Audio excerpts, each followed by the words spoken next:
الحمد لله نحمده ونستعينه ونستغفره ونؤمن به ونتوكل عليه ونعوذ بالله من شرور أنفسنا ومن سيئات أعمالنا من يهده الله فلا مضل له ومن يضلله فلا هادي له ونشهد أن لا إله إلا الله وحده لا شريك له ونشهد أن سيدنا ومولانا محمدا عبده ورسوله أما بعد فقد قال الله تبارك وتعالى أعوذ بالله من الشيطان الرجيم بسم الله الرحمن الرحيم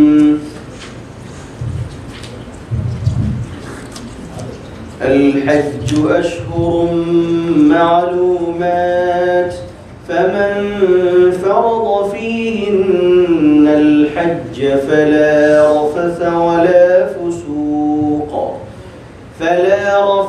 ولا فسوق ولا جدال في الحج وما تفعلوا من خير يعلمه الله وتزودوا فإن خير الزاد التقوى واتقون يا أولي الألباب ليس عليكم جناح أن تبتغوا فضلا من ربكم فإذا أفضتم من عرفات فاذكروا الله عند المشعر الحرام واذكروه كما هداكم وإن كنتم من قبله لمن الضالين ثم أفيضوا من حيث أفاض الناس واستغفروا الله إن الله غفور رحيم فإذا قضيتم مناسككم فاذكروا الله كذكركم آباءكم أو أشد ذكرا فمن الناس من يقول ربنا آتنا في الدنيا وما له في الآخرة من خلاق ومنهم من يقول ربنا آتنا في الدنيا حسنة وفي الآخرة حسنة وقنا عذاب النار أولئك لهم نصيب مما كسبوا والله سريع الحساب واذكروا الله في أيام معدودات فمن تعجل في يومين فلا إثم عليه ومن تأخر فلا إثم عليه لمن اتقى واتقوا الله واعلموا أنكم إليه تحشرون. میرے محترم دوستو بھائیو، Brother Khalid, do you want to stay? That's fine. I can give you some idea if you want. Okay. میرے محترم دوستو بھائیو، اللہ تعالیٰ کا بہت بڑا فضل اور کرم کہ اللہ نے ہمیں پھر دوبارہ بیٹھنے کی توفیق عطا فرمائی تفسیر سننے کے لیے.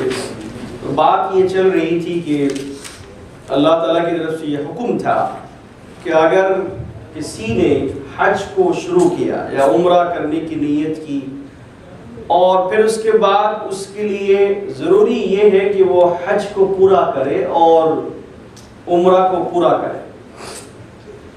تو آپ کو معلوم ہے کہ عمرہ کے لیے تو کوئی ٹائم کی ضرورت نہیں ہے، جب بھی آپ چاہے جا سکتے ہیں اور عمرہ کر سکتے ہیں۔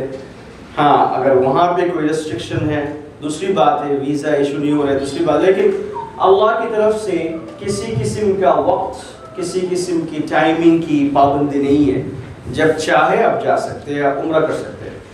لیکن حج ایسا ایک عمل ہے اور ایسی ایک عبادت ہے، اس کے لیے اللہ کی طرف سے باقاعدہ مہینہ مقرر ہے، پھر اس کے بعد اس کے لیے دن مقرر ہے، اور اس طریقہ سے حج کے ارکان ادا کرنے کے لیے بھی مختلف اوقات اللہ کی طرف سے معین ہے، مقرر ہے۔ اب جب چاہے حج نہیں کر سکیں گے، ہر ایک ارکان کو جو ہے اس کے ٹائم کے اندر کرنا پڑے گا، ادروائز آپ کا حج قبول نہیں ہوگا۔ تو اللہ تعالیٰ یہاں پہ فرماتے ہیں کہ الحج اشہر معلومات، حج جو ہے یہ کچھ مہینوں کے اندر ہوتا ہے اور یہ لوگوں میں معروف ہے اور یہ لوگ یہ جانتے ہیں۔ یعنی حج کا جو مہینہ ہے یہ زمانۂ جاہلیت سے یہی مہینہ تھا، یعنی شوال، ذی قعدہ اور ذی الحجہ کی 10 تاریخ تک یہ ٹائم جو ہے حج کا مہینہ ہے۔ اور مطلب یہ ہے کہ اگر کوئی چاہے، اس کا مطلب یہ نہیں کہ آپ شوال کے مہینے میں جا کے حج کر سکتے ہیں، نہیں ہے اس کا مطلب یہ نہیں، مطلب یہ ہے کہ اگر کوئی انسان احرام باندھنا چاہے، تلبیہ پڑھنا چاہے، اور احرام کا جو کپڑا ہے یا احرام باندھنے کا جو طریقہ ہوتا ہے اگر وہ چاہے تو شوال میں بھی وہ کر سکتے ہیں۔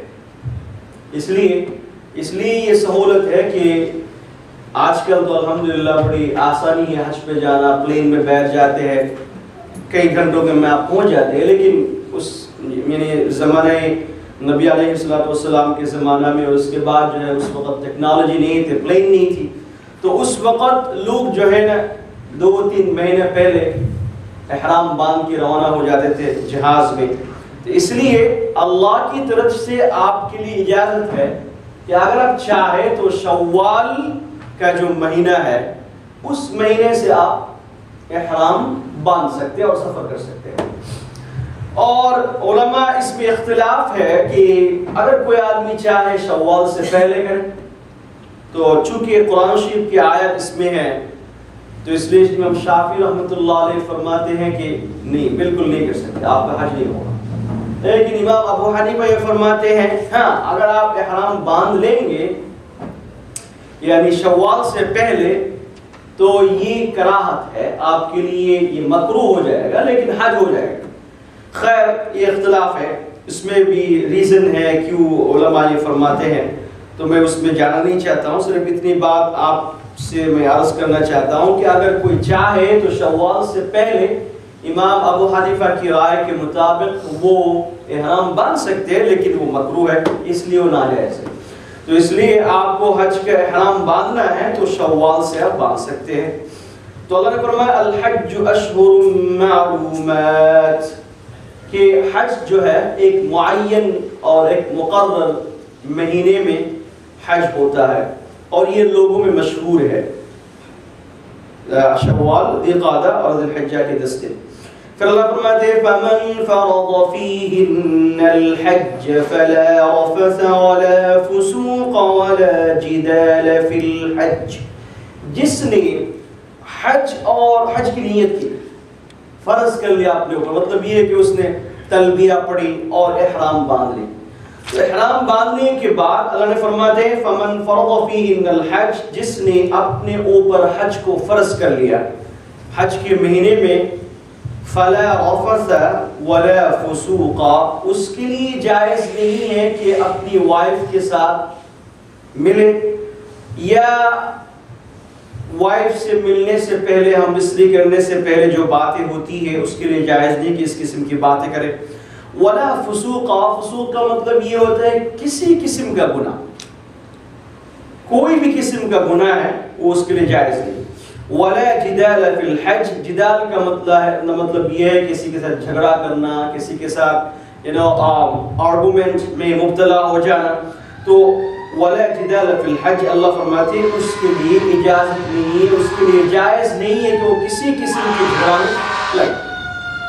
تو فسوق کا رفث کا مطلب یہ ہوتا ہے، ایک تو یہ بیوی کے ساتھ ملنا یا اس قسم کی کوئی بھی باتیں جائز نہیں ہے۔ خاص کر کے جب آپ ہسبینڈ اور وائف جب مل کے جاتے ہیں حج میں، اس میں بہت ہی امپورٹنٹ یہ ہے کہ کسی قسم کی بات جائز نہیں ہے، اور بلکہ یہ تو بہت سخت ہے کہ اگر کوئی آدمی اپنی وائف کے ساتھ ہم بستری کی عرفات میں وقوف کرنے سے پہلے، تو اس آدمی کے لیے یہ آدمی کا حج ختم ہو گیا، برباد ہو گیا۔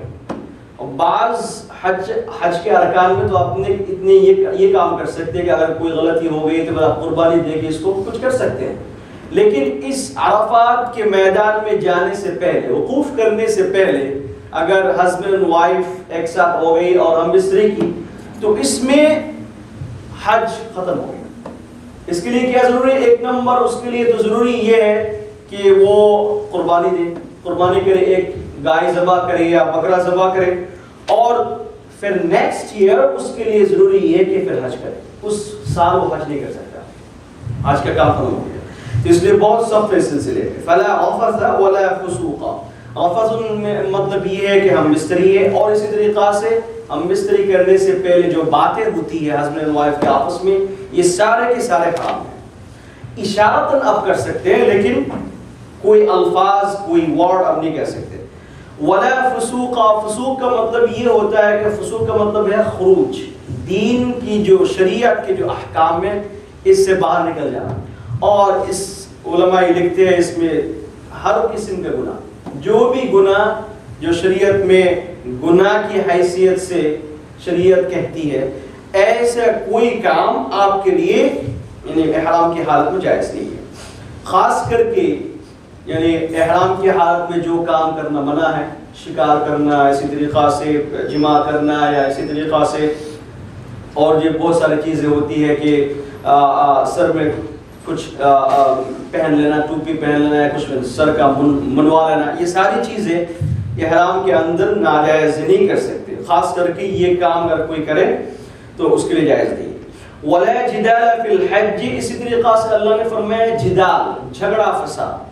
خاص کر کے جب ہم حج پہ جاتے ہیں اکثر ہماری جو ہے پرابلم یہ ہو جاتی ہے کہ ہمارے ساتھ جو رفقا ہوتے ہیں، دوست ہوتے ہیں، ان کے آپس میں ہم ایسے باتیں ہو جاتی ہے جو بالکل ناجائز ہے۔ اس لیے بہت ہی خیال رکھنا چاہیے، خاص کر کے آج کل جو ہم پیکج جب لے کے جاتے ہیں وہاں جانے کے بعد ویسا نہیں ملتا، تو پھر جو ہے نا جھگڑا فساد شروع کر دیتے ہیں۔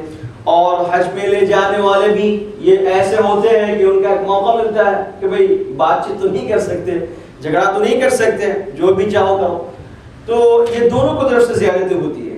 لیکن آپ کو یہ بہت خیال رکھنا چاہیے کہ جب کہ ہم اتنی تکلیف اٹھا کے گھر چھوڑ کے اپنی فیملی کو چھوڑ کے ہم جاتے ہیں، تو اس وقت ہماری بہت ہی احتیاط ضروری ہے کہ تاکہ کسی قسم کی جو ہے جھگڑا فساد وہاں پہ نہ ہو۔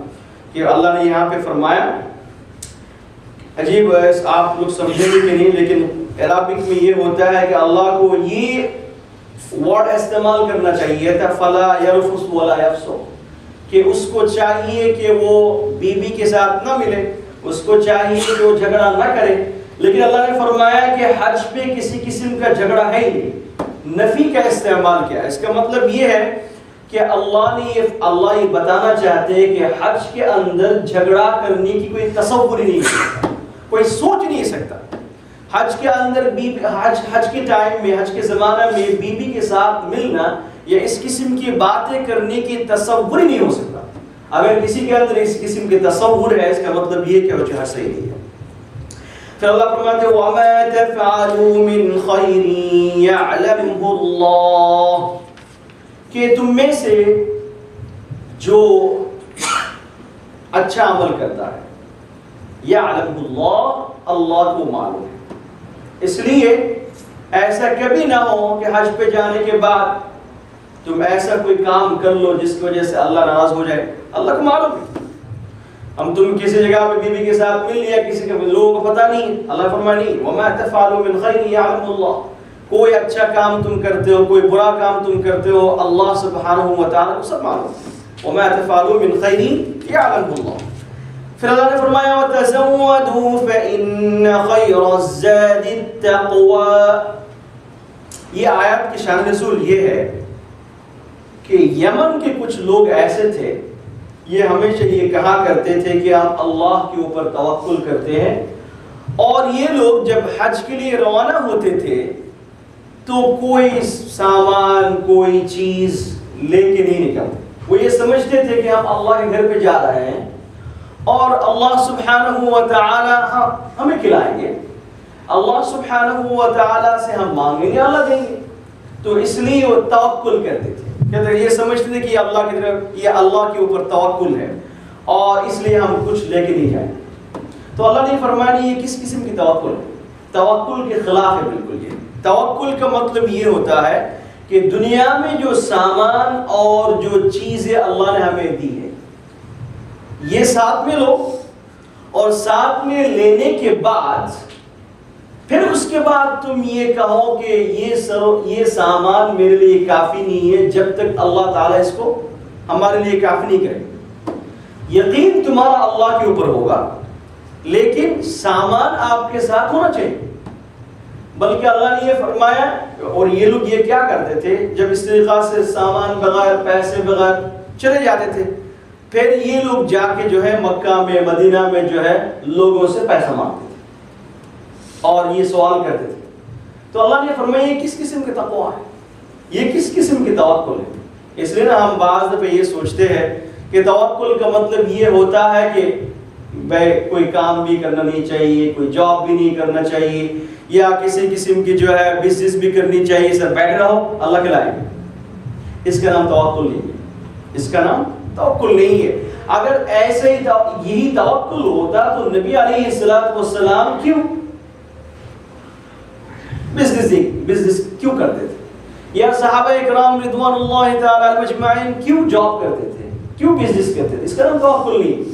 نبی علیہ السلام ایک دفعہ مسجد میں بیٹھے ہوئے تھے تو ایک صحابی آیا، ایک صحابی گھوڑے پر سوار ہو گیا ہے، اور جو ہے اس نے گھوڑے کو جو ہے باندھنے بغیر، ٹائٹ کرنے کے بغیر مسجد کے سامنے چھوڑ کے اندر چلے گئے، اور نبی علیہ السلام نے کہا کہ تمہارا گھوڑا کدھر ہے؟ یا رسول اللہ میں باہر چھوڑ کے آیا۔ تم بات کے آئے ہو یا ایسے چھوڑ کے آ گئے ہو؟ صحابی نے کہا یا رسول اللہ میں تو اللہ پر توکل کیا، اگر اللہ سبحانہ و تعالی گھوڑا کو روکیں گے تو رک جائے، اور اللہ سبحانہ و تعالی نہ چاہے تو پھر میں جتنا اس کو ٹائٹ کرو، اس کو باندھ کے رکھو، نہیں رہے، تو اس لیے میں توکل کر کے آیا۔ نبی علیہ السلام نے فرمایا یہاں سے نکلو، یہاں سے نکلو، جاؤ وہاں پہ جا کے پہلے اپنے گھوڑے کو باندھ دو، پھر اس کے بعد یہ کہو کہ یہ میرا یہ باندھنا کافی نہیں ہے جب تک اللہ سبحانہ و تعالی اس کو نہیں روکے گا۔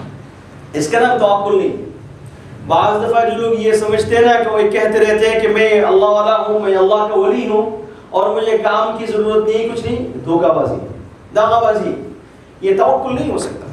توکل کہتے ہیں کہ آپ کے پاس جو وسائل ہے، آپ کے پاس جو مینس ہے، اس کو آپ استعمال کریں، اور یہ استعمال کرنے کے بعد پھر دل میں یقین رکھیں کہ اللہ سبحانہ و تعالی اگر کھلانا چاہیں گے تو میں کھاؤں گا، اور اللہ تعالیٰ نہیں چاہیں گے تو میں نہیں کھا سکتا۔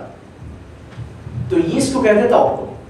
تو یہ یمن کے لوگ جب وہاں پہ گئے اور بالکل سر و سامان اور کچھ ساتھ کچھ بھی نہیں ہے، پیسے بھی نہیں ہے، اور یہ لوگوں سے مانگتے رہے اور بھیک مانگ مانگ کے کھاتے رہے، تو اللہ نے فرمایا وَتَزَوَّدُوا، وَتَزَوَّدُوا، ساتھ میں اپنا سامان لو، زاد لو، ایسے نہ ہو کہ کچھ بغیر تم چلے جاتے ہیں اور وہاں پہ جا کے ہاتھ پھیلاتے ہو، یہ بالکل توکل کے خلاف ہے۔ وَتَزَوَّدُوا فَإِنَّ خَيْرَ الزَّادِ التَّقْوَىٰ، اور اللہ نے فرمایا سب سے زیادہ بہترین سامان یہ ہے، بہترین سامان یہ ہے کہ تم لوگوں سے سوال کرنے سے بچو۔ التقوی کا مطلب آپ یہ معنی بھی لے سکتے ہیں، آپ تقوی کا مطلب یہ ہے کہ بچنا. تو کس سے بچنا؟ لوگوں سے سوال کرنا یہ غلط ہے، اس سے بچنا. یا تو آپ یہ کہہ سکتے ہیں فَإِنَّ خَيْرَ الزَّادِ التَّقْوَىٰ، اللہ سے ڈرنا یہ سب سے بڑا تقویٰ ہے. اللہ نے یہ بتانا چاہتے ہیں کہ دیکھو، ایک تو یہ جب تم حج کرنے کے لیے جاتے ہو، ایک نمبر بات تو یہ ہونی چاہیے تمہارے ساتھ جو ہے ظاہری سامان ہے، یہ تو ہونا چاہیے. ظاہری سامان یہ تمہارے ساتھ ہونا چاہیے. لیکن یہ ظاہری سامان کافی نہیں ہے، بلکہ اس میں ایک باطنی سامان بھی ہے. وہ یہ ہے اللہ کا خوف اور ڈر. اللہ کا خوف اور ڈر تمہارے دل کے اندر ہونا چاہیے. اور اللہ نے فرمایا، اللہ یہ بتانا چاہتے ہیں کہ وہ جو سامان ہے وہ دنیاوی سامان سے بہتر ہے. یہ دنیاوی سامان سے بہتر ہے. فَإِنَّ خَيْرَ الزَّادِ التَّقْوَىٰ، تقویٰ اتنی بڑی چیز ہوتی ہے، اتنی بڑی چیز ہوتی ہے کہ دنیا میں اس سے بڑھ کر اور کوئی چیز نہیں. اس لیے صحابہ کرام جب بھی ایک دوسرے سے ملتے تھے تو یہ کہا کرتے تھے کہ اچھا بھائی تم مجھے کچھ نصیحت کرو، مجھے کچھ بتاؤ، دین کے سلسلے میں کچھ بتاؤ. یہ ہم صحابہ کرام کے آپ اندر بالکل یہ عام تھی یہ بات. چاہے یہ بڑے صحابی ہے، چاہے وہ چھوٹے صحابی ہے، کسی سے ملاقات ہو گئی، ہم کیا کرتے ہیں کہ بھائی کچھ بتائیں گے بزنس کیسے کی جاتی ہے، کچھ بتائیں گے کہ جاب کیسے ملے گی. صحابہ کرام یہ نہیں کہا کرتے تھے. جب بھی کسی سے ملتے تھے سب سے پہلے یہ بات ہوتی تھی کہ تمہارے پاس کوئی بات ایسی ہے جو بات مجھے مل جائے اور اس بات ملنے کی وجہ سے میری آخرت بن جائے. ایسا کوئی ہے تمہارے پاس، کوئی چیز ہے کہ نہیں؟ یہ ان کے آپس میں یہ بات ہوتی تھی. تو جب بھی کسی سے ملاقات ہوتی تھی یہ کہا کرتے تھے کہ مجھے تو کچھ نصیحت کرو. تو عام نصیحت یہ ہوا کرتی تھی اتقوا اللہ، اللہ سے ڈرو. اس سے بڑھ کر کوئی نصیحت نہیں ہے. اگر کسی کے اندر یہ چیز آ گئی ہے تو اور کسی چیز کی ضرورت نہیں ہے. enough. فَإِنَّ خَيْرَ الزَّادِ التَّقْوَىٰ، اللہ نے فرمایا کہ سب سے جو بہترین سامان وہ یہ ہے تقویٰ. حضرت معاذ بن جبل رضی اللہ تعالی عنہ، اس لیے میں کہنا چاہ رہا ہوں کیونکہ رمضان سامنے آ رہا ہے اور رمضان اور روزے کی ایک خصوصیت یہی ہے، اللہ نے اس لیے ہمارے اوپر رمضان کا روزہ فرض کیا لعلکم تتقون، تاکہ ہمارے اندر تقویٰ آ جائے، خدا کا خوف آ جائے. حضرت معاذ بن جبل رضی اللہ تعالی عنہ گورنر بن کے جا رہے تھے. معاذ بن جبل رسول اکرم صلی اللہ علیہ وسلم کی طرف سے اپوائنٹڈ، رسول اللہ صلی اللہ علیہ وسلم کی طرف سے سلیکٹڈ گورنر تھے یمن میں. آپ سوچیں کتنا بڑا صاحب، کتنے بڑے صاحب. نبی علیہ الصلوۃ والسلام جس کو گورنر بنا کے یمن میں بھیجے، جو جانے سے پہلے حضرت معاذ بن جبل رضی اللہ تعالی عنہ جا رہے تھے اور معاذ بن جبل یمن میں جانا نہیں چاہ رہے تھے کیونکہ اس کو معلوم ہے، ان کو معلوم یہ تھا کہ اگر میں یمن میں چلا جاؤں تو مجھے جو ہے نبی علیہ الصلوۃ والسلام کی پیچھے، نبی علیہ السلام کے پیچھے نماز پڑھنے کا موقع نہیں ملے گا. تو میں نہیں چاہتا. ہم تو یہ کتنی بڑی پوزیشن ہے گورنر، اور نبی علیہ الصلوۃ والسلام کی طرف سے گورنر وہ لیکن نہیں چاہ رہے تھے، لیکن نبی علیہ الصلوۃ والسلام کی طرف سے حکم تھا. تو نبی علیہ الصلوۃ والسلام روانہ کیے. حدیث میں یہ آتا ہے کہ حضرت معاذ بن جبل رضی اللہ تعالی عنہ کو نبی علیہ الصلوۃ والسلام نے کہا کہ تم اونٹ پر سوار ہو، اور حضرت معاذ بن جبل رضی اللہ تعالی عنہ اونٹ پر بیٹھ گئے اور نبی علیہ الصلوۃ والسلام جو ہے پیدل چل رہے تھے اور معاذ بن جبل جو ہے اونٹ پر سوار ہو کے جا رہے تھے. یہ کتنی بڑی پوزیشن ہے. نبی علیہ السلام خود پیدل چل رہے تھے اور دیکھیے نبی علیہ الصلوۃ والسلام کا اخلاق. اور جب جا رہے تھے تو حضرت معاذ بن جبل رضی اللہ تعالی عنہ رو رہے تھے.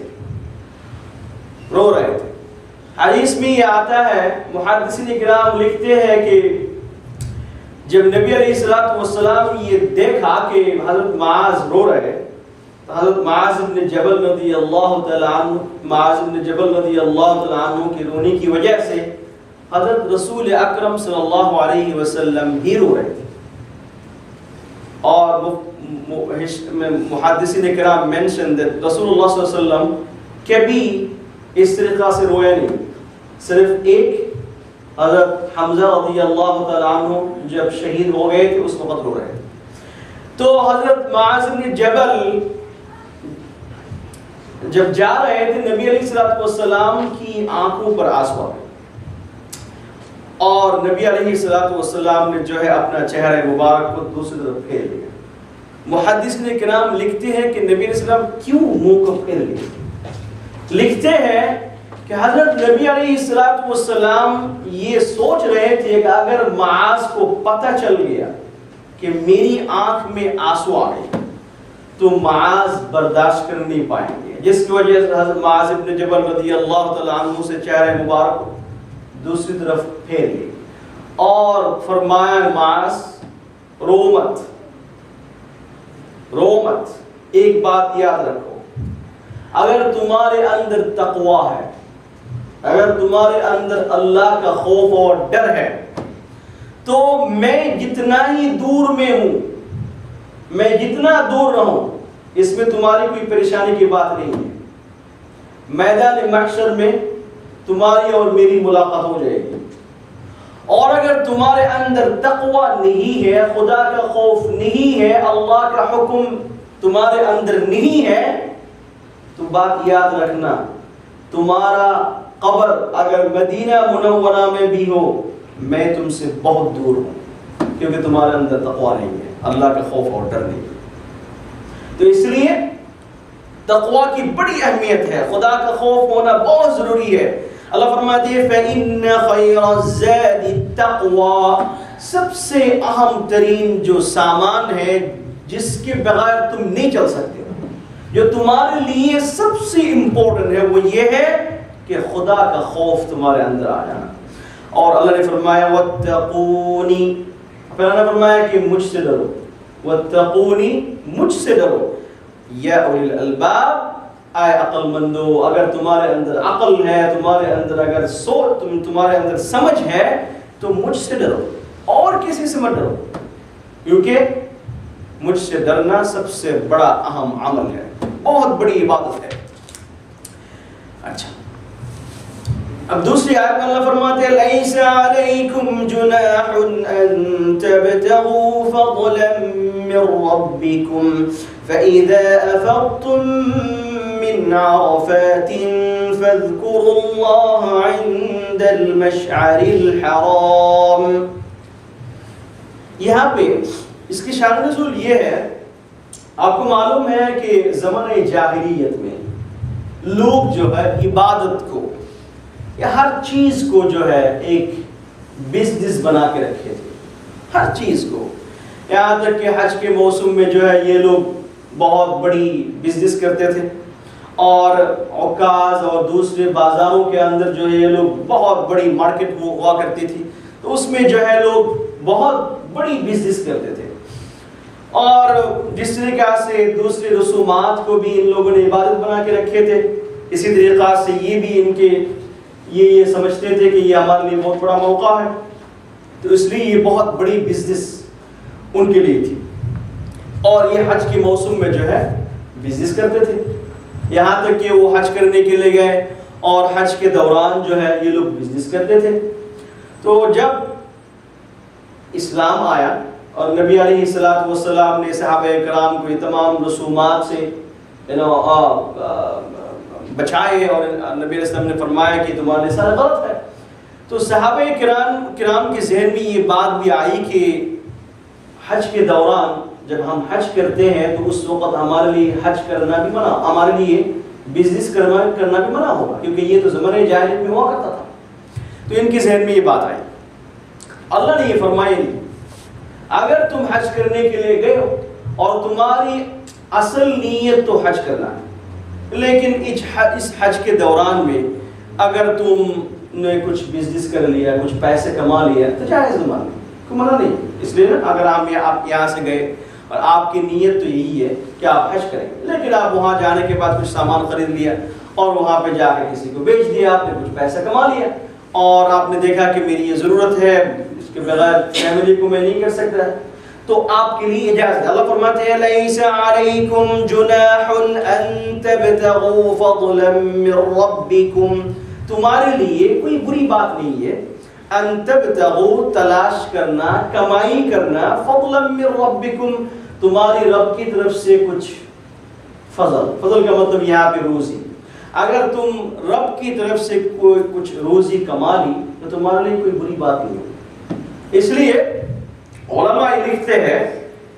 کہ اگر آپ نے جو ہے، لیکن ایک بات بہت ضروری ہے کہ آپ کے دل کے اندر نیت کیا ہے، آپ کی نیت بالکل صاف ہے، مقصد یہی ہے کہ اللہ کو راضی کرنا، اور حج کا مطلب معنی یہی ہے آپ کے دل کے اندر، اور اس حج کرنے کے لیے آپ گئے اور جانے کے بعد ذہن میں یہ بات آئی کہ میں اتنا پیسہ خرچہ کر کے جا رہا ہوں، میں اتنا مالدار بھی نہیں ہوں کہ میرے لیے اتنا پیسہ خرچہ کرنا آسان ہے، تو آپ کچھ مال یہاں سے لے کے چلے گئے، وہاں پہ بیچ دیا، وہاں سے کچھ لے کے یہاں آ گئے، بیچ دیا، تو علماء لکھتے ہیں کہ آپ کے لیے جائز ہے، کوئی بری بات نہیں ہے۔ ہاں لیکن علماء یہ بھی لکھتے ہیں کہ کم از کم آپ جب بزنس کرتے ہیں تو حج کے جو 5 ایام ہے، یعنی جو 9 ذی الحجہ سے لے کر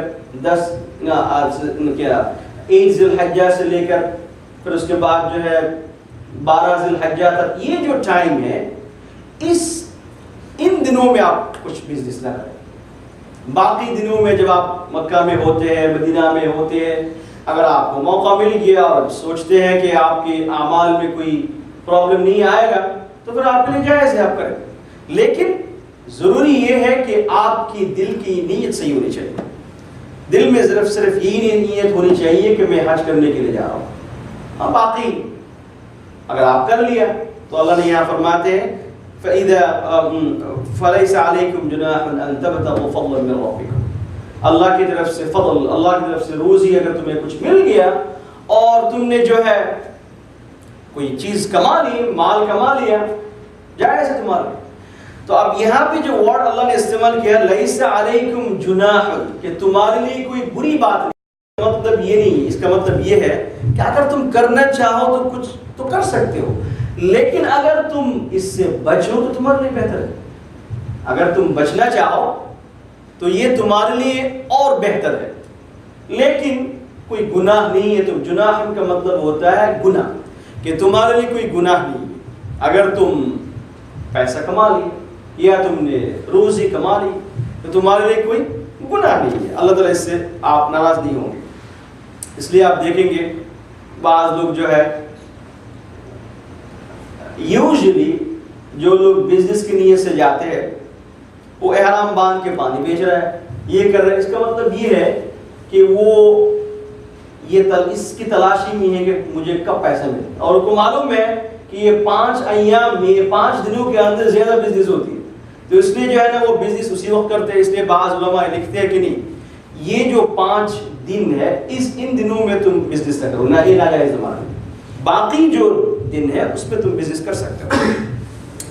پھر اللہ فرماتے ہیں فَاذْكُرُوا اللَّهَ فَإِذَا أَفَضْتُم مِّنْ عَرَفَاتٍ فَاذْكُرُوا اللَّهَ عِندَ الْمَشْعَرِ الْحَرَامِ، اللہ فرماتے ہیں کہ جب تم واپس آتے ہو عرفات کے میدان سے، آپ کو معلوم ہے ایک میدان ہے جو حضرات گئے ہیں، بہت بڑا میدان ہے، اور اس کے لیے باقاعدہ انہوں نے نشان بھی لگا کے رکھے ہیں کہاں سے لے کر کہاں تک آپ کے لیے وقوف ضروری ہے۔ تو عرفات کا مطلب یہ ہوتا ہے جاننا، پہچاننا، تو چونکہ اس میں علماء یہ لکھتے ہیں کہ اللہ نے عرفات کے میدان کو عرفات نام کیوں دیا، مطلب یہ ہے کہ بعض یہ لکھتے ہیں کہ چونکہ حضرت آدم اور حوا علیہ السلام کی آپس میں ملاقات یہاں پہ ہوئی تھی، جس کی وجہ سے اللہ نے اس میدان کا نام عرفات رکھا ہے۔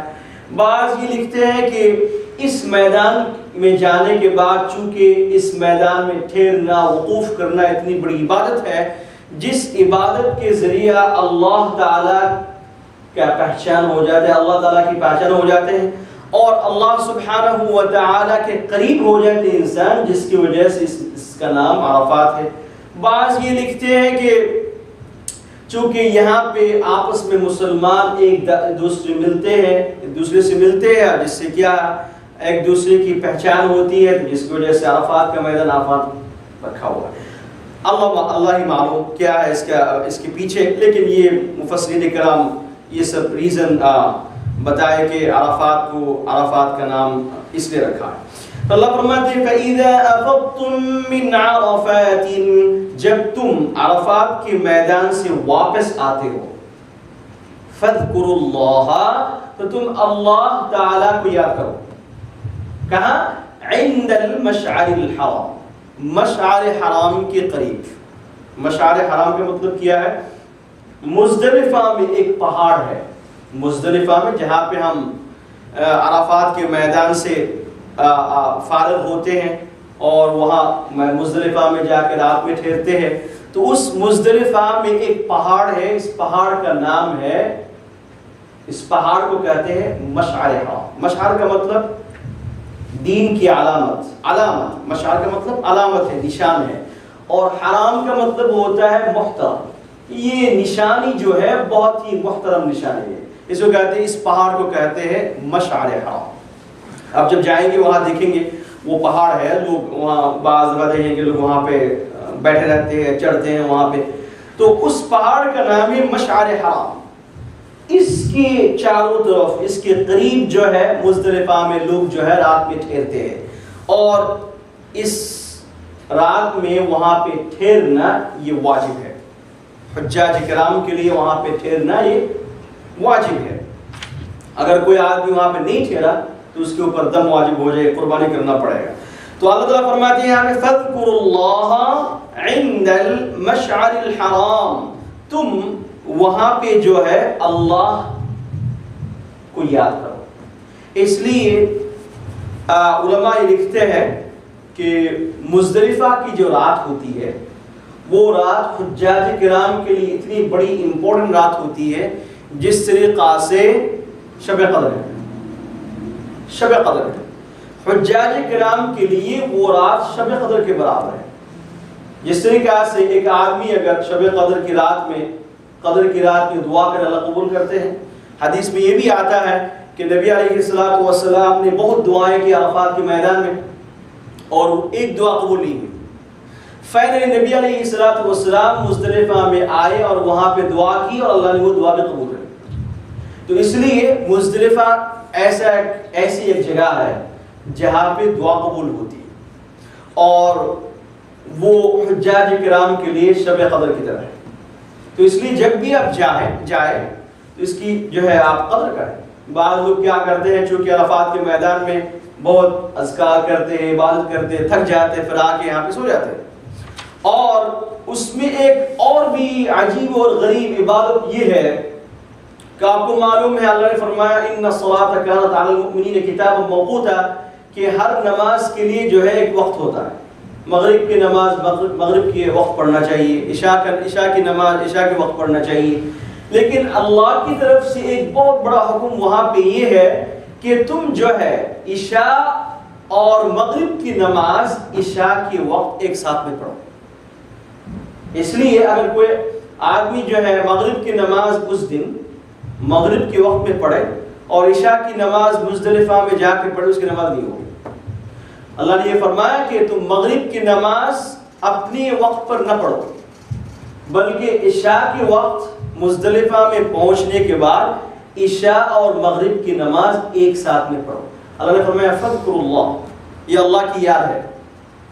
دیکھیں ہم لوگ کبھی کبھی یہ سوچتے ہیں نا کہ ہم جو کرتے ہوئے اللہ کی عبادت ہے، نو، اللہ سبحانہ و تعالی جس عبادت کو جس وقت کرنے کے لیے کہتے ہیں وہ عبادت ہوتی ہے۔ حالانکہ آپ نے پوری زندگی مغرب کی نماز پڑھی مغرب کے وقت میں، اب وہاں پہ اللہ نے یہ حکم دے دیا کہ نہیں تم اس وقت نماز نہیں پڑھ سکتے ہو، تمہارے لیے ضروری یہ ہے کہ تم پہلے مزدلفہ میں جاؤ، وہاں پہ ٹھہرو اور مغرب کی نماز جو ہے عشاء کے وقت پڑھو، ایک اذان اور دو اقامت کے ساتھ، ایک اذان اور دو اقامت کے ساتھ۔ اس لیے جو ہے نا مزدلفہ میں جو ہے دو اقامت ہوتی ہے، پہلے آپ مغرب کی نماز پڑھیں گے، ایک اقامت کے ساتھ، جیسے نماز ختم ہوگی عشاء کے لیے دوسری اقامت شروع ہو جائے گی، پھر عشاء کی نماز پڑھیں گے آپ. تو اس لیے اللہ نے فرمایا فَاذْكُرُوا اللَّهَ عِنْدَ الْمَشْعَرِ الْحَرَامِ، تم اللہ کو یاد کرو مشعر حرام کے قریب. مطلب یہ ہے کہ تم مزدلفہ میں ٹھہرو اور اللہ کو یاد کرو. اللہ نے فرمایا وَاذْكُرُوهُ كَمَا هَدَاكُمْ، تم اللہ کو یاد کرو اس طریقہ سے جیسا کہ اللہ نے آپ کو ہدایت دی. اللہ نے جس طریقہ سے کہا اس طریقہ سے کرو.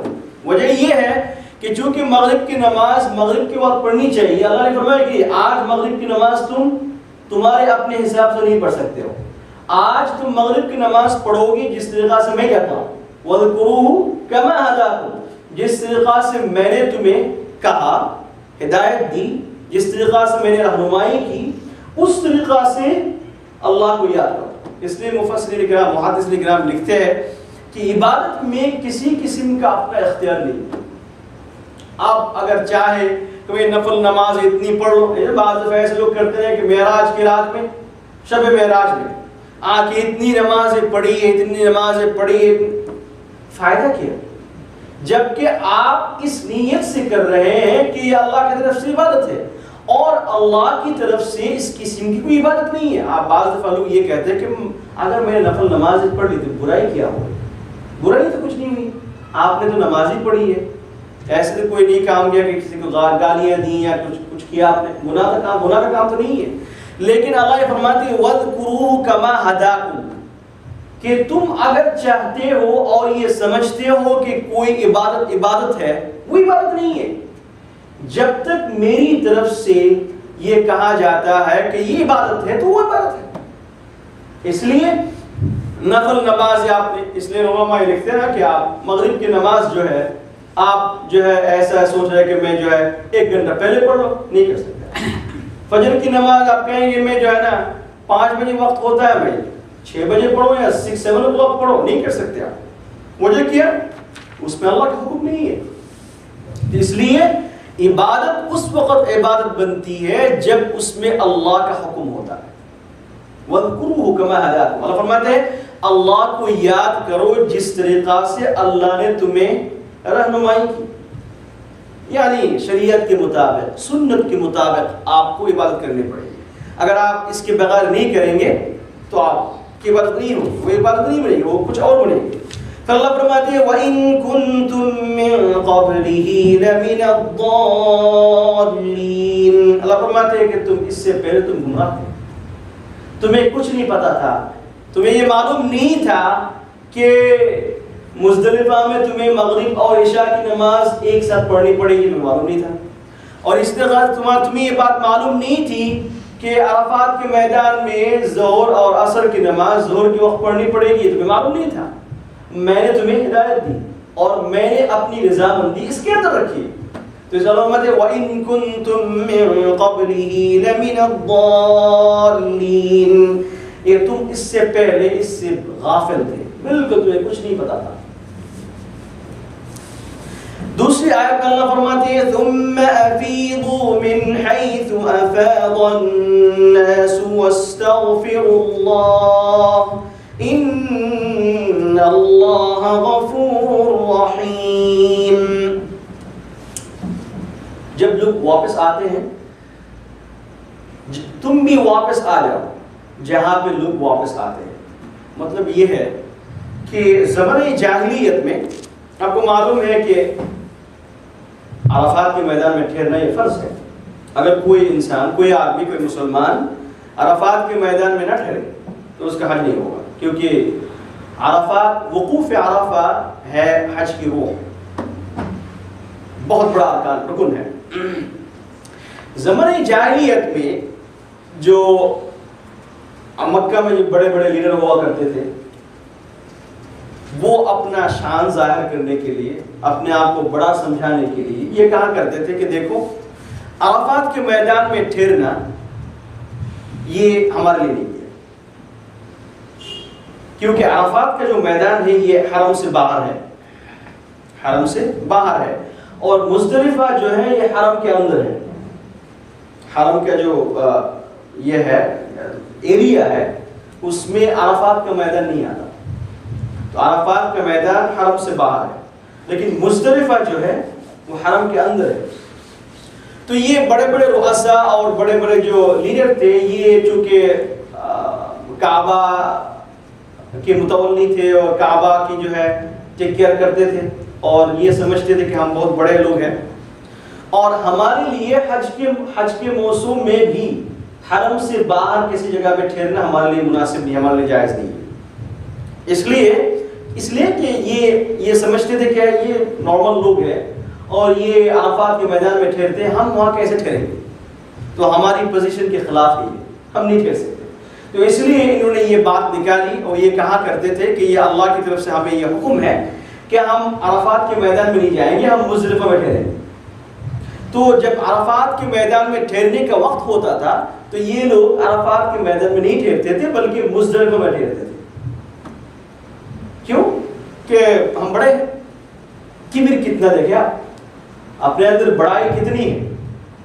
نبی علیہ الصلوۃ والسلام ایسے لوگوں سے مقابل ہے کہ ایک آدمی یہ کہہ رہا ہے کہ میں نارمل آدمی کے ساتھ ٹھہر نہیں سکتا، جبکہ جب حج کرنے کے لیے ہم جاتے ہیں تو سب سے پہلا کام کیا ہوتا ہے کہ تم احرام پڑھو، احرام کا کپڑا پڑھو، جس کے اندر ہر آدمی برابر ہے، چاہے وہ بادشاہ ہے، چاہے وہ غلام ہے، چاہے وہ نارمل پرسن ہے، چاہے جہاں پہ اتنی آیت کی گئی ہے کہ تم اس انداز سے میرے حرم کے اندر داخل ہو جیسا کہ تم سب برابر ہو، تمہارے اندر کسی قسم کی بڑائی نہ رہے۔ تو احرام کا کپڑا پہن کے یہ لوگ کہا کرتے تھے کہ نہیں، ہم لوگ تمہارے ساتھ بیٹھ نہیں سکتے، تمہارے ساتھ وقوف نہیں کر سکتے، کیونکہ ہم تو کعبہ کے متولی ہے اور ہم کعبہ کی جو خدمت کرتے ہیں اور ہم بڑے ہیں اور ہم بڑے لیڈر ہیں، تو اس لیے ہم تمہارے ساتھ نہیں بیٹھ سکتے، ہم وقوف کریں گے یہاں پہ اور تم وقوف کرو وہاں پہ۔ یہ تین کیا ہے؟ اللہ نے فرمایا ثم افیضوا من حیث افاض الناس، کہ جب واپس آتے جو لوگ جہاں پہ واپس آتے ہیں، یعنی عرفات کے میدان میں جب لوگ آتے ہیں تم بھی ان کے ساتھ آؤ۔ تمہارے لیے یہ مناسب نہیں ہے کہ تم عرفات کے میدان میں آنے بغیر تم وہاں پہ بیٹھے رہو مزدلفہ میں، تمہارے لیے جائز نہیں ہے۔ تو اس لیے آج کل ہم بھی، ہمارے اندر بھی یہ کبر ہے، بعض دفعہ ایسا کرتے ہیں ہم کہ نہیں ہم مینا میں نہیں جائیں گے، ہم مزدلفہ میں نہیں جائیں گے، اچھا ہم عرفات میں جو ہے، اس قسم کی باتیں ہمارے اندر آ جاتی ہیں۔ تو اللہ یہ بتانا چاہتا ہے کہ دیکھو تم اپنے آپ کو مٹانے کے لیے جا رہے ہو۔ حج کا جو ہے پورا حج کی پوری لیسن یہی ہے کہ میری کوئی حیثیت نہیں ہے، ورنہ نبی علیہ الصلوۃ والسلام نے حدیث میں ارشاد فرمایا کہ احرام کی حالت میں تم بالکل گندا رہو، تمہارے بدن کے اندر سے بدبو آ رہی ہے، تمہارے کپڑے کے اندر سے بدبو آ رہی ہے، اللہ کو یہ پسند ہے۔ کیوں کہ اللہ یہ چاہتے ہیں کہ تم اپنے آپ کو بالکل مٹا دو، تمہاری کوئی حیثیت نہیں ہے۔ تو ایک آدمی یہاں سے اتنی دور سے جاتے ہیں، اللہ ہم سب کو بچائے، خاص کر کے ہم لوگ جو امریکہ سے جاتے ہیں، ہماری ٹینٹ، ہماری جو ہے ہر قسم کی اتنا ڈیفرنس ہوتا ہے ہمارے آپ دوسرے لوگوں سے کہ خدا نخواستہ کسی کے دل کے اندر یہ بات آ گئی ہے کہ ہم بڑے ہیں اور ہماری جو ہے جگہ بہت اچھی ہے، ہم کیسے ان لوگوں کے ساتھ رہیں گے، تو بہت بڑا خطرناک ہے۔ ہم الحمدللہ ہمیں اللہ نے جو ہے نعمت دی ہے، فیسلٹیز ہمارے لیے اچھے ہیں، لیکن دل کو بالکل صاف رکھیں، کبھی دل کے اندر یہ بات نہ لائے کہ ہم جو ہے امریکہ سے آئے ہیں اور ہماری ٹینٹ ڈیفرنٹ ہے، ہمارا کھانا اچھا ہے، ہم یہ ہے ہم وہ ہے، تو برباد ہو گئے۔ اس میں کوئی شک نہیں ہے کہ جو لوگ باہر سے آتے ہیں وہ لوگ جو ہے نا تکلیف اٹھانے میں ہم سے زیادہ ہمت رکھتے ہیں، ہم اتنا نہیں کر سکتے، اس لیے ہم پیسے زیادہ دے کے جاتے ہیں، لیکن کبھی دل کے اندر یہ بات نہیں آنی چاہیے۔ اس لیے میں بعض دفعہ جب دیکھتا ہوں نا تو ہم تو امریکن ٹینٹ میں بیٹھے رہتے ہیں، صرف آپ باہر نکل کے دیکھنا کہ لوگ کس طریقہ سے، ہم اس ٹینٹ کے اندر ہزاروں آئٹم سے کھانا کھا رہے ہیں، جس میں ہم آدھا کھاتے ہیں آدھا پھینک دیتے ہیں، اور صرف ٹینٹ سے باہر جا کے دیکھنا کہ ہزاروں لوگ کھانے کے لیے پھیر رہے، بھاگ رہے کہ ایک روٹی مجھے مل جائے۔ تو اس لیے اس حالت میں اگر کسی کے اندر یہ بات آ گئی ہے کہ میں بڑا ہوں، میں پیسہ والا ہوں، میں ویلدی ہوں اور میری پوزیشن یہاں پہ ہے، تم تو غریب ہو، تمہاری کیا حیثیت ہے، تو یہ آدمی حج تو دور کی بات ہے، قبول کی دور کی بات ہے، یہ آدمی جو ہے نا کچھ اور لے کے آیا ہے، اس لیے بہت خطرناک ہے۔ تو اللہ نے فرمایا یہ جو اللہ نے یہ آیت یہاں پہ نازل فرمائی، یہ ہمیں سمجھانے کے لیے، یہ صرف بتانا مقصد نہیں ہے کہ عرب کے لوگ ایسے تھے، سنو ان کی ہسٹری سنو، ان کی جو ہے باتیں سنو، مطلب یہ نہیں، مطلب یہ ہے کہ ان کے اندر جو خصلت تھی، جو بری عادت ان کے اندر تھی، وہ تمہارے اندر نہ آئے۔ ثم افیضوا من حیث افاض الناس، اللہ فرماتے ہیں کہ تم ان کے ساتھ واپس آ جاؤ جہاں پہ یہ لوگ واپس آتے ہیں، یعنی عرفات کے میدان میں تم بھی آؤ۔ پھر اللہ فرماتے ہیں واستغفروا اللہ، اور اللہ سے مغفرت مانگو، اللہ سے مغفرت مانگو، اللہ سے معافی مانگو۔ اس لیے عرفات کے میدان میں جب ہم ہوتے ہیں تو ہماری جو ہے نا صرف ایک ہی بات ہونی چاہیے ہمارے اندر کہ ہماری مغفرت ہو جائے، کیونکہ بہت بڑا موقع ہے، بہت بڑا موقع ہے کہ اگر کسی کی مغفرت اس میدان میں نہیں ہوئی تو یہ بہت بڑا بدبخت ہے۔ اللہ نے فرمایا کہ استغفر اللہ، اللہ سے معافی مانگو، گناہوں کے لیے معافی مانگو، جتنا ہو سکے رویا کرو۔ اس لیے نبی علیہ الصلوۃ والسلام باہر جا کے ہاتھ اٹھا کے اس طریقہ سے جبل رحمت میں جو ہے دعا کرتے تھے کہ اللہ ہماری مغفرت فرمائے، اور نبی علیہ الصلوۃ والسلام کی ہر دعا قبول ہو گئی وہاں پہ۔ اس لیے ہمیں واستغفر اللہ، اللہ سے معافی مانگو، ان اللہ غفور رحیم، اور بے شک اللہ سبحانہ و تعالی غفور ہے اور رحیم ہے، اللہ معاف فرما دے گا۔ تو سب سے جو اہم بات یہاں پہ یہ ہے کہ ہماری دلی کیفیت صحیح ہونی چاہیے۔ جب ہم وہاں پہ ہوتے ہیں تو ہماری ٹینٹ کے اندر جب ہم ٹھہرتے ہیں تو اس وقت ہم باہر تھوڑا سا دیکھیں، اور دیکھنے کے بعد اور بھی اللہ کا ذکر کریں، اللہ کو یاد کرے کہ اللہ نے ہمیں کس حالت میں رکھے، کس حالت میں رکھے۔ فَإِذَا قَضَيْتُم مَّنَاسِكَكُمْ فَاذْكُرُوا اللَّهَ كَذِكْرِكُمْ آبَاءَكُمْ أَوْ أَشَدَّ ذِكْرًا۔ ہمارے اندر ایک اور غلطی یہ ہے کہ جب ہم طواف زیارت کر لیتے ہیں، آپ کو معلوم ہے کہ 10th of ذی الحجہ ہم پہلے کیا کرتے ہیں، جمرات میں پتھر مارتے ہیں، پھر اس کے بعد جو ہے ہم سر منڈوا کے جو ہے قربانی کر لیتے ہیں، طواف و زیارت کر لیتے ہیں، پھر اس کے بعد کبھی کبھی ہم کیا کرتے ہیں کہ واپس مینا میں آتے ہی نہیں، بعض لوگ ایسے کرتے ہیں، ہوٹل میں بیٹھے رہتے ہیں۔ اچھا، ضعیف کے لیے الگ بات ہے، لیکن اللہ نے یہاں پر فرمایا فَإِذَا قَضَيْتُم مَّنَاسِكَكُمْ، جب تم حج کی مناسک یعنی حج کے ارکان تم ادا کر لیتے ہو تو فَاذْكُرُوا اللَّهَ كَذِكْرِكُمْ آبَاءَكُمْ أَوْ أَشَدَّ ذِكْرًا۔ اچھا، زمانے جاہلیت میں لوگ کیا کرتے تھے، جب طواف اور زیارت ختم ہو گئی تو یہ مینا میں آیا کرتے تھے، جیسے ہم 11 اور 12 تاریخ ہم مینا میں ہوتے ہیں۔ زمانے جاہلیت میں یہ لوگ جب مینا میں اکٹھا ہوتے تھے تو یہ لوگ شعر اشعار کرتے تھے، پھر اس کے بعد جو ہے اپنی فیملی کی بڑائی، باپ کی بڑائی، دادا کی بڑائی، اور یہ سب کرتے تھے۔ یہ ان کا مجمع ایسا ہوتا تھا۔ اللہ کا ذکر تو دور کی بات ہے، یہ لوگ اپنا فخر کرتے کہ کون کتنا بڑا ہے، اور شعر اشعاری کرتے تھے۔ تو اللہ نے یہاں پہ فرمایا فَإِذَا قَضَيْتُم مَّنَاسِكَكُمْ، جب تم حج کی مناسک ادا کر لیتے ہو اور پھر مینا میں جاتے ہو، فَاذْكُرُوا اللَّهَ، اللہ کو یاد کرو۔ کیسے یاد کرو؟ كَذِكْرِكُمْ آبَاءَكُمْ، جس طریقہ سے تم اپنے ماں باپ کو یاد کرتے ہو، ان کی بڑائی کرتے ہو، اس طریقہ سے اللہ کا ذکر کرو، اللہ کی بڑائی کرو۔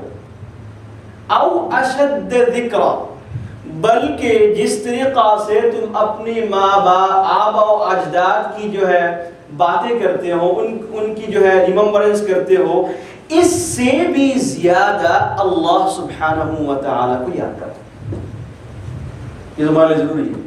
اچھا، مینا میں ہم کیا کرتے ہیں؟ جب حج ختم ہو یوزلی ہم تھک جاتے ہیں، اور مینا میں آ کے سبحان اللہ ہزاروں باتیں شروع کر دیتے ہیں. بزنس کیا کرتے ہیں آپ, امریکہ میں آپ کا شغل کیا ہے, کتنے بچے ہیں, میرے بچے تو پڑھائی میں یہ ہے, ہزاروں قسم کی باتیں شروع ہوتی ہیں.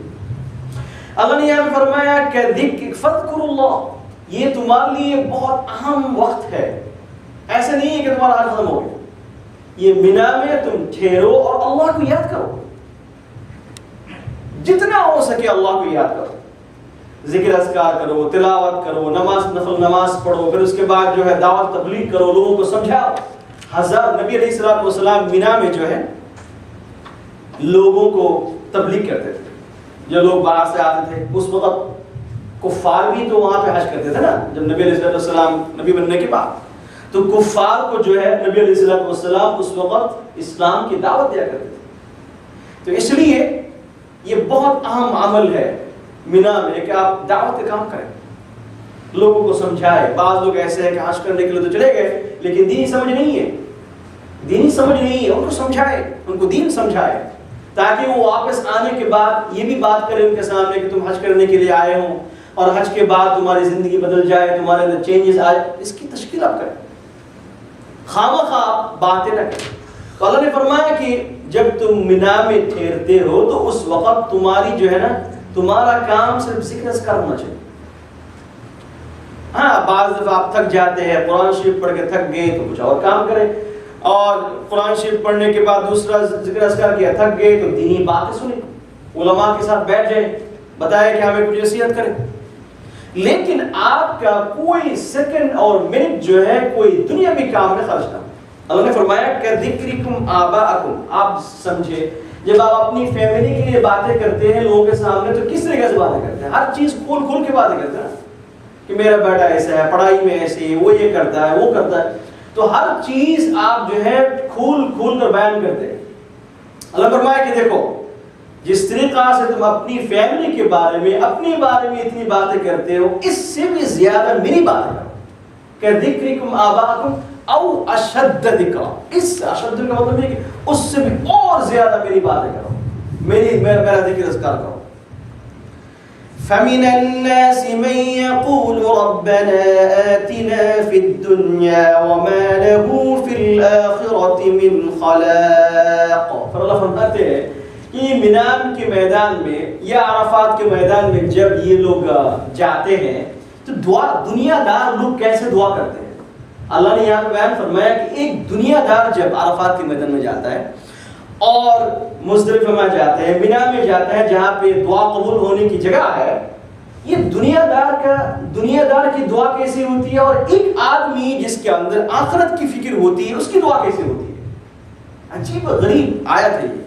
بالکل میں جب یہ آیت پڑھتا ہوں تو میں دیکھتا ہوں کہ بالکل ہم ایسے ہی ہیں جیسے اللہ نے یہاں بیان فرمایا.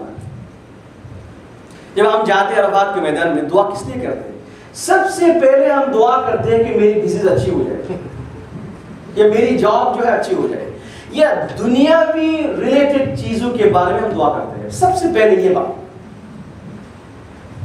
کوئی بھی آپ آدمی کو لے لیں, کوئی بھی. بعض لوگ تو ایسے بھی کرتے ہیں کہ چلو بھائی اس دفعہ حج کر کے آتے ہیں کیونکہ بزنس اچھی نہیں ہے, تاکہ اگر حج کرنے کے جائیں گے, عمرہ کرنے کے لیے جائیں گے, شاید اللہ تعالیٰ بزنس کو آگے بڑھا دیں. عجیب غریب دنیاوی مینٹلٹی. علماء لکھتے ہیں یہ بھی ایک قسم کی دنیا داری ہے. اگر تمہاری دعا ہمیشہ دنیا کے لیے ہو اور آخرت کی فکر اس کے اندر نہیں ہے, آخرت کی فکر اس کے اندر نہیں ہے, آخرت کی پریشانی نہیں ہے, آخرت کی دعا تمہاری سب سے پہلے نہیں ہے, تو یہ بھی ایک قسم کی دنیا داری ہے. مطلب یہ ہے اس آدمی کے اندر واقعی دنیا داری ہے. کیسے دیکھیں اللہ کیا فرماتا ہے. اللہ فرماتے ہیں وَمِنْهُمْ مَنْ يَقُولُ رَبَّنَا آتِنَا فِي الدُّنْيَا, کہ کچھ لوگ ایسے ہیں وہ یہ کہتے ہیں کہ اللہ ہمیں دنیا میں دے دے. آتینا, اللہ ہمیں دے دے. فی الدنیا, دنیا میں دے دے. اس کے بعد کوئی آخرت کی بات نہیں ہے. ایسا نہیں کہا فی الدنیا, اور اس کے بعد یہ بھی نہیں کہا کہ فی الدنیا حسنۃ, یا اللہ دنیا میں میرے لیے جو بھلائی ہے وہ ہمیں دے دے. یہ بھی نہیں کہہ رہے وہ یہ کہہ رہے کہ اللہ میں دنیا میں جو کچھ چاہتا ہوں، جو میرے لیے پسند ہے وہ دے دے. یہ خواہشات کی بات ہوئی. تمہیں کیا معلوم ہے کہ دنیا میں کون سی چیز تمہارے لیے اچھی ہے؟ تمہیں کیا معلوم ہے دنیا کے اندر تمہارے لیے کون سی چیز بری ہے؟ یہ آدمی اتنا بڑا دنیا دار ہے کہ یہ دعا کرنے کے وقت یہ بھی اس کے دل کے اندر نہیں ہے کہ اللہ میرے لیے دنیا میں جو اچھی ہے وہ دے دے. وہ نہیں کہہ رہے. ایگزیکٹلی ہم ایسے ہیں. ہم لوگ جب جاتے ہیں مسجد کے اندر آتے مولانا صاحب کے لیے دعا کر پلیز، کس لیے کہ میری بزنس بہت بری جا رہی ہے. کبھی بھی نہیں یہ کہتے کہ مولانا صاحب دعا کرے کہ میرا عمل صحیح ہو جائے. کبھی بھی نہیں کہتے. اتنے بڑے نمازی ہے، پرہیزگار ہے، متقی ہے.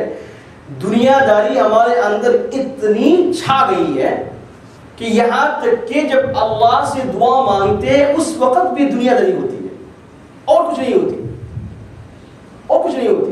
اللہ فرماتے ہیں فَمِنَ النَّاسِ مَن يَقُولُ رَبَّنَا آتِنَا فِي الدُّنْيَا. اللہ فرماتے ہیں کہ کچھ لوگ ایسے ہیں میدان عرفات کے میدان میں، مزدلفہ میں، منی میں جب جاتے ہیں تو دعا کرتے ہیں ربنا آتنا فی الدنیا، اللہ دنیا میں ہمیں دے دے، دنیا میں ہمیں دے دے. وما له فی الآخرۃ من خلاق. اللہ فرماتے ہیں کہ اس کے لیے آخرت میں کچھ حصہ نہیں ہے کہ اس نے دنیا کے لیے مانگنا مجھ سے. میں دنیا میں دے دوں گا، دنیا میں دے دوں گا اس کو.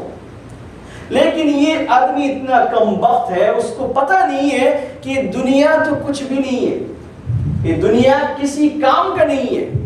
اور یہ آدمی مجھ سے دنیا کے بارے میں مانگے، اس کو میں دینا ہی چاہتا ہوں، لے لو یہ، لیکن میں تو چاہتا ہوں آخرت دینے کے لیے. یہ اس کم بخت کے اندر یہ نیت ہی نہیں، اس کے اندر یہ بات ہے ہی نہیں کہ مجھ سے وہ مانگے. اللہ فرماتے ہیں وَمِنْهُمْ مَنْ يَقُولُ رَبَّنَا آتِنَا فِي الدُّنْيَا حَسَنَةً وَفِي الْآخِرَةِ حَسَنَةً. اب جو آدمی دیندار ہے، جس کے اندر واقعی تقوی ہے، پرہیزگاری ہے، متقی ہے وہ آدمی، اور اس کے اندر اللہ کا خوف ہے. دیکھ کیا اللہ کیا فرماتے ہیں وَمِنْهُمْ مَنْ يَقُولُ. بعض لوگ جو اچھے ہوتے ہیں، جو نیک کار ہوتے ہیں، وہ یہ کہتے ہیں رَبَّنَا آتِنَا فِي الدُّنْيَا حَسَنَةً.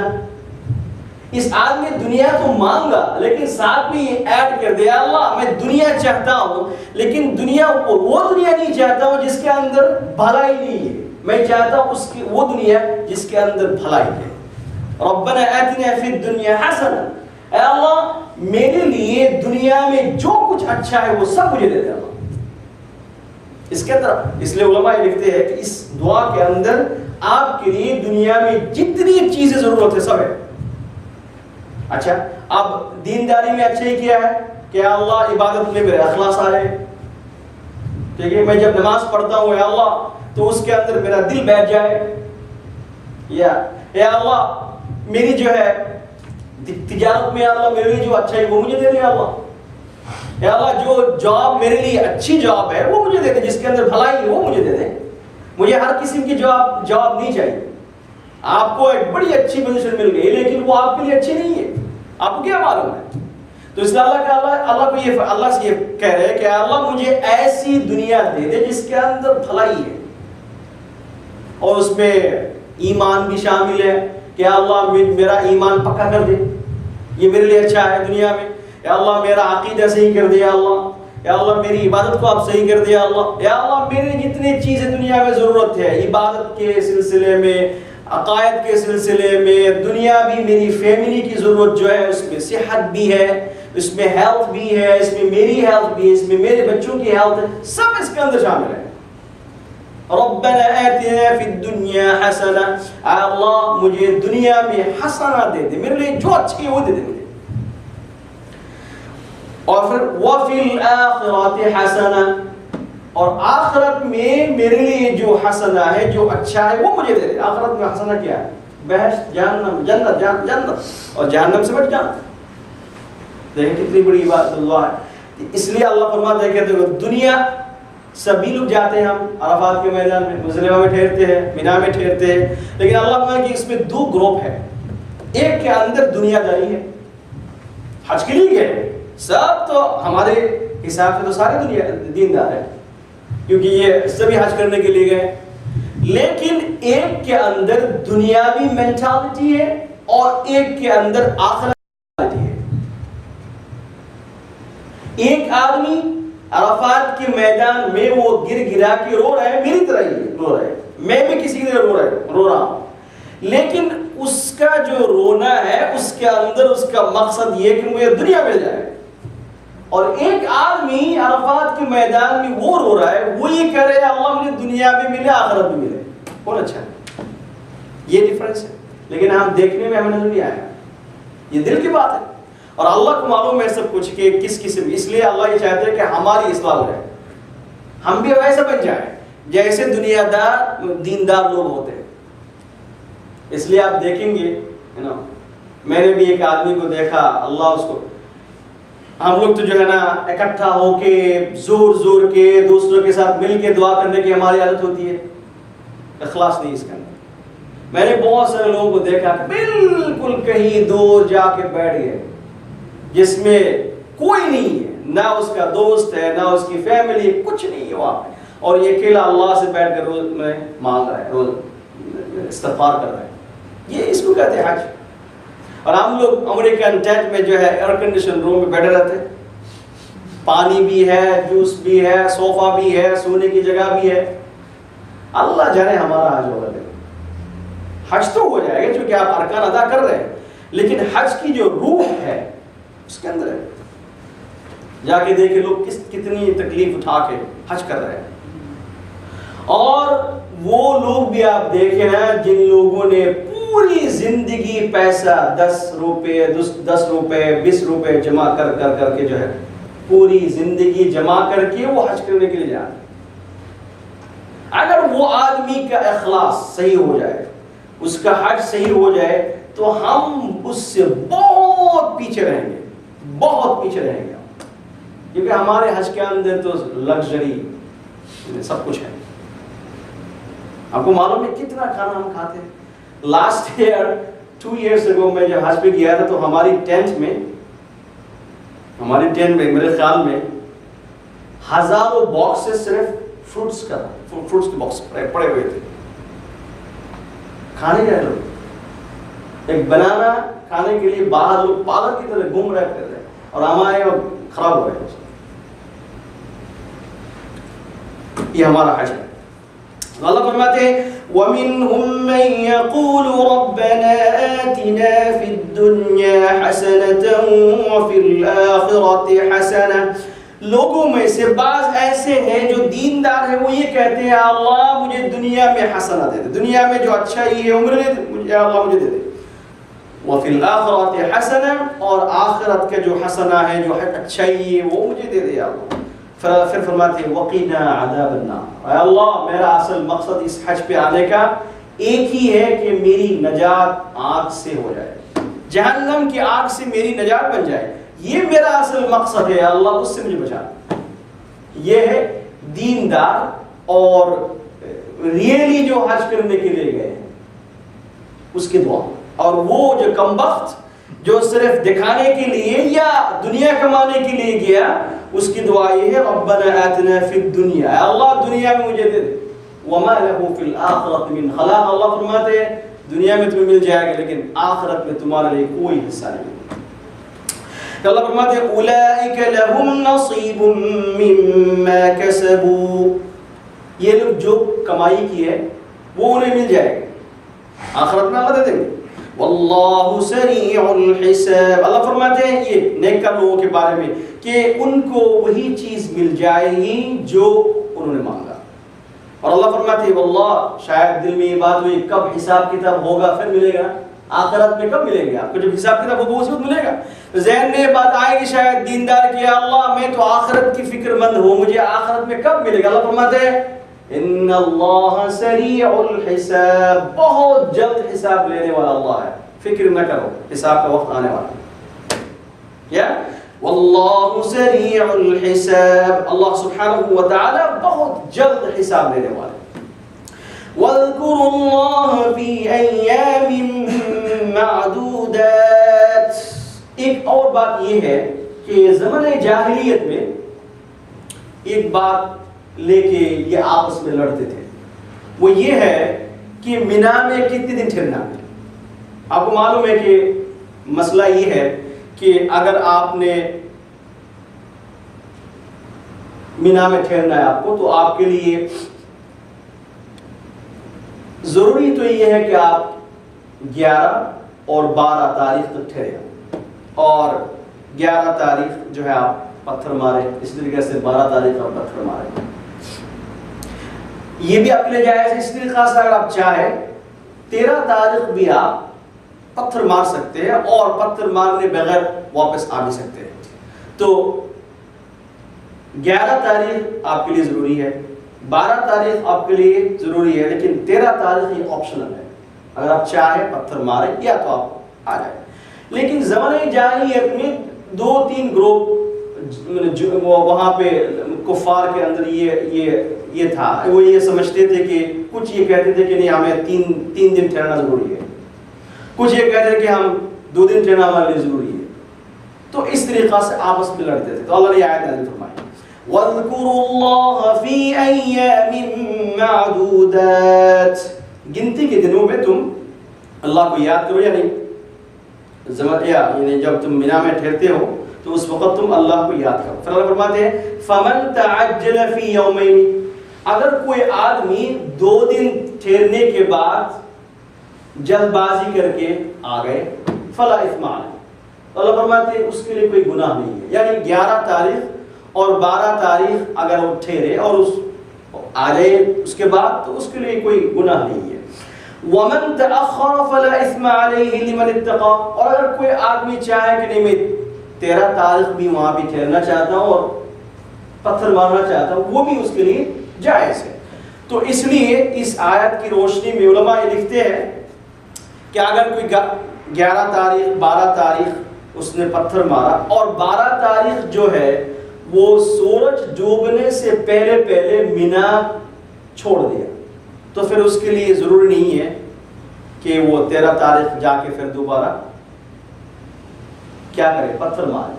لیکن اگر آدمی 11 تاریخ بھی ٹھہرا 12 تاریخ بھی ٹھہرا اور سورج جو ہے ڈوب گیا، اب اس کے لیے اجازت نہیں ہے کہ وہ 13 تاریخ پتھر مارنے بغیر وہ آئے، اس کو 13 تاریخ بھی ٹھہرنا پڑے گا اور وہاں پہ پتھر مارنا پڑے گا۔ بات سمجھ میں آ گئی آپ لوگوں کو؟ یعنی 11 تاریخ تو پتھر مارنا ضروری ہے، 12 تاریخ بھی پتھر مارنا ضروری ہے۔ اب اس کے لیے اجازت ہے کہ وہ 13 تاریخ کو پتھر مارنے بغیر وہ آ جائے، جائز ہے، یا تو وہ ٹھہرے 13 تاریخ تک اور 13 تاریخ جو ہے وہ پتھر مارے، 3 دن پورا کرے۔ لیکن اگر وہ ایسا ہوا کہ 2 دن پتھر مارنے کے بعد شام ہو گئی اور جو ہے سورج ڈوب گیا، تو اب اس کے لیے جائز نہیں کہ وہ 13 تاریخ پتھر مارنے بغیر آ جائے، اس کو 13 تاریخ میں پتھر مارنا پڑے گا۔ ہاں اتنی اجازت یہ ہے کہ یوزلی جمرات جب ہم کرتے ہیں، پتھر جب مارتے ہیں تو زوال کے بعد ہوتا ہے، لیکن 13 تاریخ اس کے لیے اجازت یہ ہے کہ وہ زوال سے پہلے صبح یعنی فجر کی نماز کے بعد وہ پتھر مار کے واپس آ سکتے ہیں۔ تو اللہ فرماتے ہیں فَمَن تَعَجَّلَ فِي يَوْمَيْنِ فَلَا إِثْمَ عَلَيْهِ، جو آدمی جلد بازی کرے اور 2 دن جو ہے ٹھہرنے کے بعد واپس آ جائے فلا اثم علیہ، تو اس کے لیے کوئی گناہ نہیں ہے۔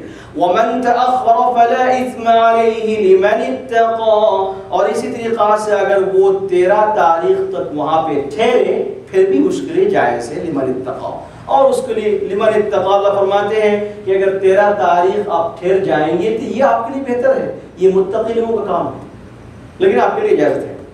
وَاتَّقُوا اللَّهَ، اللہ فرماتے ہیں کہ یہ سب چیزوں کو لے کے تم جھگڑا مت کرو کہ کون ایک آدمی جو ہے 2 دن ٹھہرنے کے بعد واپس آ گیا، یہ گناہ ہے، مناسب نہیں ہے، اس قسم کی باتیں نہ کرو کیونکہ یہ جائز ہے اس کے لیے۔ وَاتَّقُوا اللَّهَ، اللہ سے ڈرو۔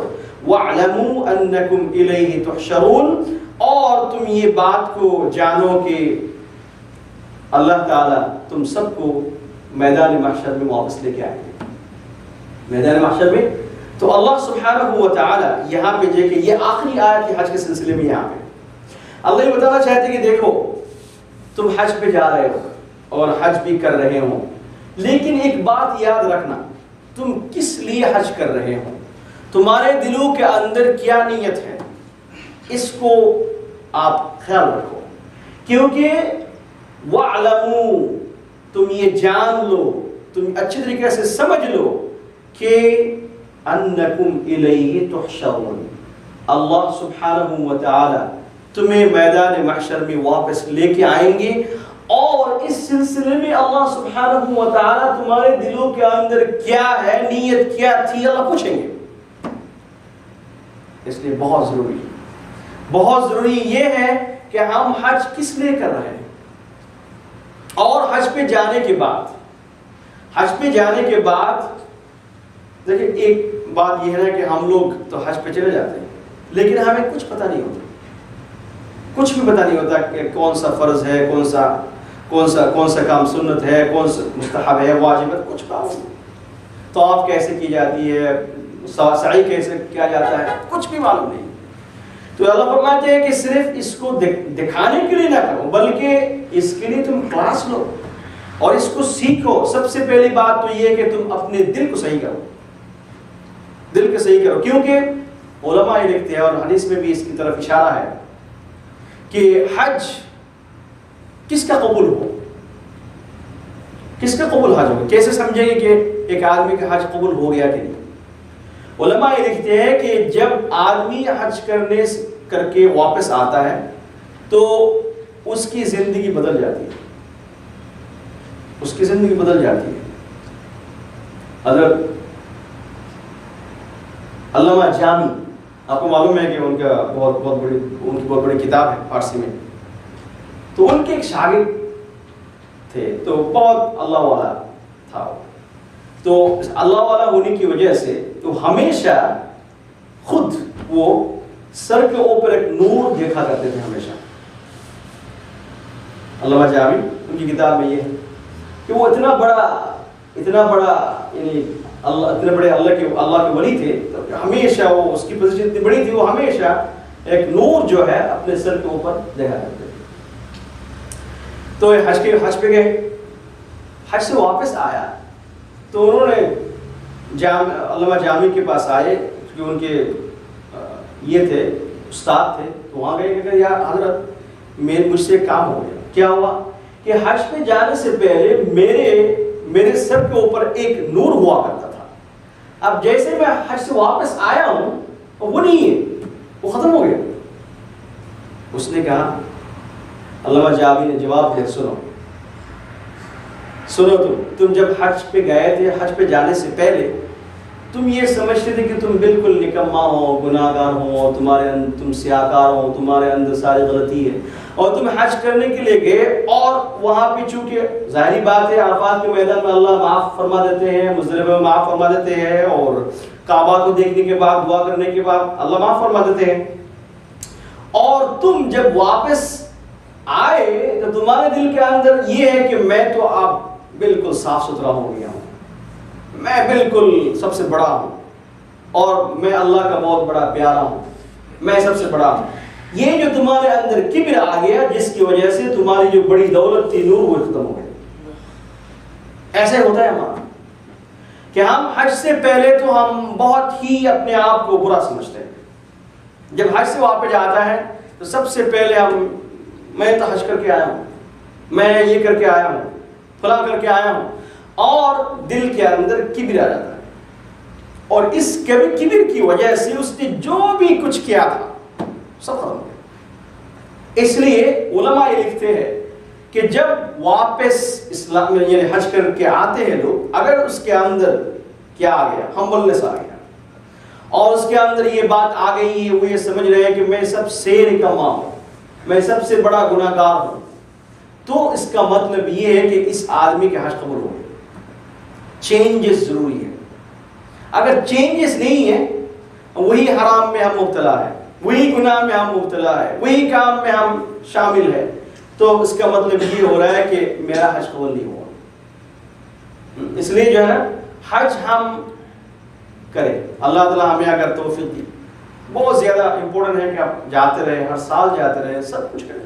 لیکن یہ ہے کہ حج کا مقصد جو اللہ نے یہاں پہ بیان فرمایا کہ آپ کے اندر اور میرے دل کے اندر یہ فکر پیدا ہو جائے کہ انکم الیہ تحشرون، اللہ تعالی ہمیں میدان محشر میں جمع کر کے رکھیں گے اور اللہ تعالی ہمیں حاضر کریں گے اور اللہ تعالی پوچھیں گے، یہ فکر پیدا ہو جائے۔ یہ مقصد، اصل مقصد یہ ہے۔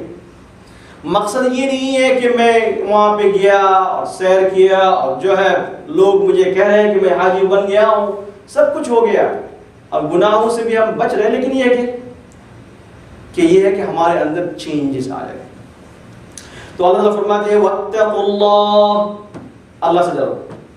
اگر حج سے واپس آنے کے بعد تمہارے اندر بھی تقویٰ ہے، پرہیزگاری ہے، اس کا مطلب یہ ہے کہ تمہارا حج ہو گیا اور تمہارے اندر یہ فکر زیادہ پیدا ہو گئی کہ مجھے اللہ کے دربار میں جا کے میری زندگی کے بارے میں حساب کتاب دینا پڑے گا۔ اگر یہ فکر تمہارے دلوں کے اندر زیادہ ہو گئی، اس لیے حدیث میں نے فرمایا کہ میں اچھا ہوں یا برا ہوں،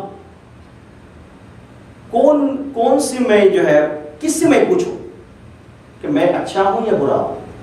نبی صلی اللہ علیہ وسلم نے فرمایا کہ وَاسْتَفْتِ نَفْسَكَ، تم اپنی نفس کو پوچھو، تم فتویٰ جو ہے اپنی نفس سے لو کہ تم اچھے ہو یا برے ہو۔ واقعی اگر تم اچھی نیت سے تم اگر اپنے آپ کو پوچھو گے کہ ہاں ریئلی میں اچھا ہوں یا برا ہوں، تو تمہارا جو دل ہے تم یہ جواب دے گا کہ ہاں تم برا ہو، تم برے ہو یا تم اچھے ہو۔ اس لیے انہوں نے کہا کہ وَاسْتَفْتِ نَفْسَكَ، تم اپنی نفس کو پوچھو، اس سے فتویٰ لو۔ عالم کی ضرورت نہیں ہے کہ میں اچھا ہوں یا برا ہوں، عالم کی ضرورت نہیں ہے۔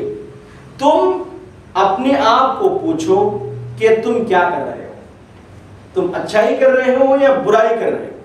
تو تمہارا دل جو ہے اگر سچے دلوں سے تم پوچھو گے تو جواب دے دے گا، کہے گا یا تم برا کر رہے ہو، تم برے آدمی ہو، تم اچھے نہیں ہو۔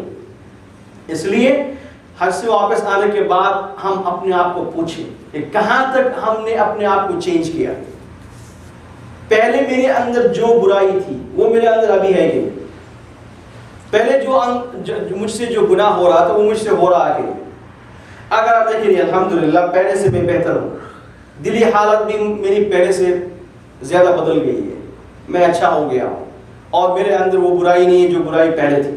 تو اس کا مطلب یہ ہو رہا ہے کہ آپ کا حج پہ جانا آپ کو فائدہ دے رہا ہے، اور اگر نہیں ہے تو پھر کوئی بات نہیں، جانے کی جائے، آپ پیسہ خرچہ کرتے رہے، آپ کا پیسہ بھی خرچہ ہو رہا ہے، کام بھی کچھ نہیں ہو رہا ہے۔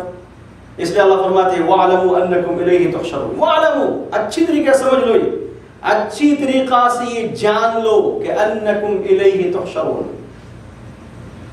میں تمہیں حاضر کروں گا اور یہ دل کی ایک ایک حالت میں پوچھ کے رکھوں گا کہ تمہارے دل کے اندر کیا ہے۔ اگر صحیح نہیں ہے تو میرے پاس آنے کے بعد جواب دینے کی تیار ہوں۔ اللہ تعالی ہم سب کو قبول فرما۔ انشاءاللہ پھر ہم دوبارہ تفسیر شروع کریں گے رمضان کے بعد سپٹمبر 26، انشاءاللہ سپٹمبر 26 سنڈے ہے، انشاءاللہ پھر ہم شروع کریں گے، اور باقی انشاءاللہ تفسیر کا پروگرام انشاءاللہ رمضان کے مہینے میں تراویح کے بعد انشاءاللہ ہم کرتے رہیں گے۔ لیکن چونکہ آپ لوگ دور دور سے آتے ہیں تو انشاءاللہ ہم پھر دوبارہ شروع کریں گے 26 سپٹمبر۔ اللہ تعالیٰ ہم کو قبول فرمائے۔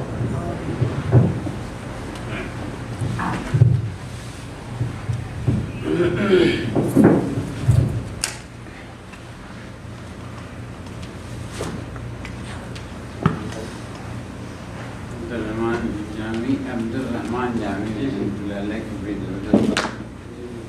ان کی